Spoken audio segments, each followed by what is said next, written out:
क्या होगा यदि मैं आपसे कहूँ कि सावन के पहले दिन की गई केवल एक छोटी सी भूल आपकी पूरे महीने की साधना के प्रभाव को कम कर सकती है?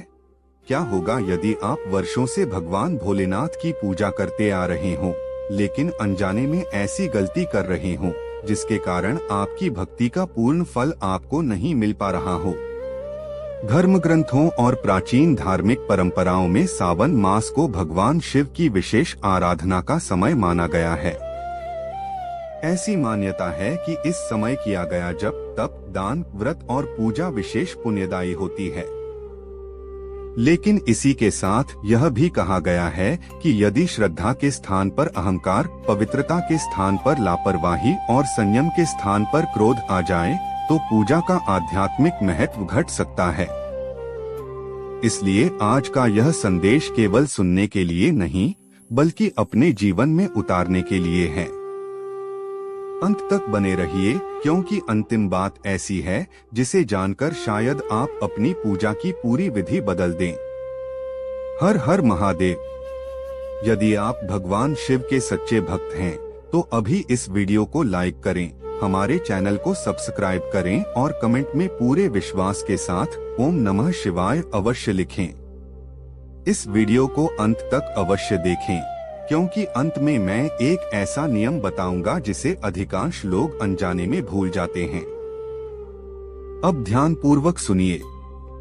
सावन का पहला दिन केवल कैलेंडर की एक तारीख नहीं है, यह आत्मशुद्धि का आरंभ है। यह वह दिन है जब मनुष्य स्वयं से वचन लेता है कि वह अपने भीतर की बुराइयों को त्याग कर भगवान शिव के बताए मार्ग पर चलने का प्रयास करेगा। सबसे पहली भूल जो अनेक लोग कर बैठते हैं, वह है बिना मन की शुद्धि के केवल दिखावे की पूजा करना। भगवान शिव को सोने चांदी के पात्रों की आवश्यकता नहीं है। उन्हें चाहिए सच्चा मन, निर्मल भाव और निष्कपट भक्ति। यदि मन में ईर्ष्या, छल, घृणा और अहंकार भरा हो, तो केवल दूध चढ़ाने से आध्यात्मिक परिवर्तन नहीं आता। इसलिए पूजा से पहले अपने मन को शांत कीजिए। यदि किसी से मनमुटाव है, तो उसे समाप्त करने का संकल्प लीजिए।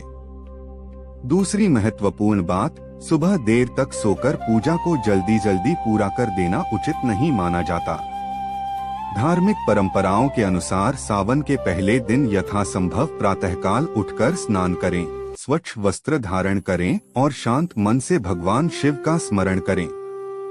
पूजा का उद्देश्य केवल एक विधि पूरी करना नहीं, बल्कि ईश्वर से जुड़ना है। तीसरी बात, शिवलिंग पर जो भी अर्पित करें, वह श्रद्धा और स्वच्छता के साथ करें। बेलपत्र, जल, दूध या अन्य पूजन सामग्री शुद्ध भाव से अर्पित करें। सबसे अधिक महत्वपूर्ण आपकी भावना है। यदि सामग्री कम है लेकिन श्रद्धा सच्ची है, तो वही सबसे बड़ा अर्पण माना जाता है। एक और बड़ी भूल है पूजा तो करना, लेकिन पूरे दिन क्रोध करते रहना। सोचिए, यदि एक ओर आप ओम नमः शिवाय का जप करें और दूसरी ओर किसी का अपमान करें, कठोर वचन बोले या किसी को दुख पहुंचाएं, तो क्या यह शिव भक्ति की भावना के अनुरूप होगा? भगवान शिव को भोलेनाथ इसलिए कहा जाता है क्योंकि वे करुणा, दया और सरलता के प्रतीक माने जाते हैं। इसलिए इस दिन अपने शब्दों को भी पवित्र बनाइए।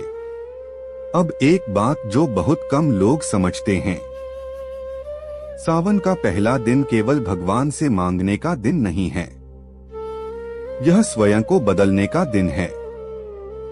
लोग कहते हैं, भोलेनाथ मुझे धन दीजिए, सुख दीजिए, सफलता दीजिए, लेकिन बहुत कम लोग कहते हैं, हे महादेव, मुझे सत्य बोलने की शक्ति दीजिए, क्रोध पर विजय पाने की बुद्धि दीजिए और सेवा का भाव दीजिए। यही सच्ची भक्ति है। यदि आप व्रत रख रहे हैं, तो अपनी क्षमता के अनुसार रखें। धर्म में कभी भी दिखावा करने की प्रेरणा नहीं दी गई।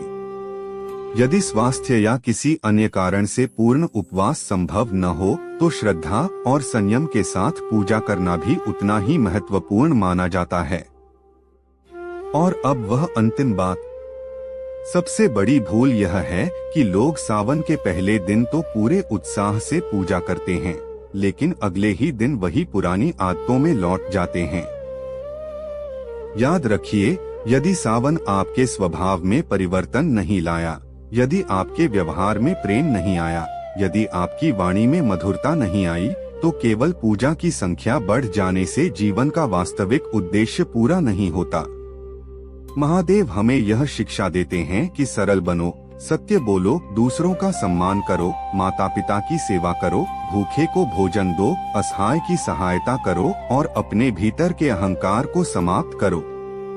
यही शिव का वास्तविक संदेश है।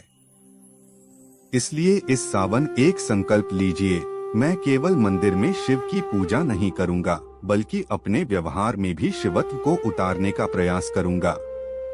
मैं क्रोध की जगह क्षमा, घृणा की जगह प्रेम और स्वार्थ की जगह सेवा को अपनाऊंगा। जब ऐसा संकल्प लिया जाता है, तब धार्मिक मान्यताओं के अनुसार सावन का महीना केवल एक पर्व नहीं रहता, बल्कि जीवन परिवर्तन का अवसर बन जाता है। भोलेनाथ आप सभी के जीवन में सुख, शांति और सद्बुद्धि प्रदान करें। आपकी श्रद्धा अटूट बनी रहे, आपका परिवार स्वस्थ रहे और आपका जीवन धर्म, प्रेम और करुणा से भर जाए। हर हर महादेव, जय भोलेनाथ। यदि यह संदेश आपके हृदय को स्पर्श कर गया हो, तो इसे अपने परिवार, मित्रों और सभी शिव भक्तों तक अवश्य पहुंचाइए। हो सकता है यह संदेश किसी के जीवन में सकारात्मक परिवर्तन का कारण बन जाए। धन्यवाद।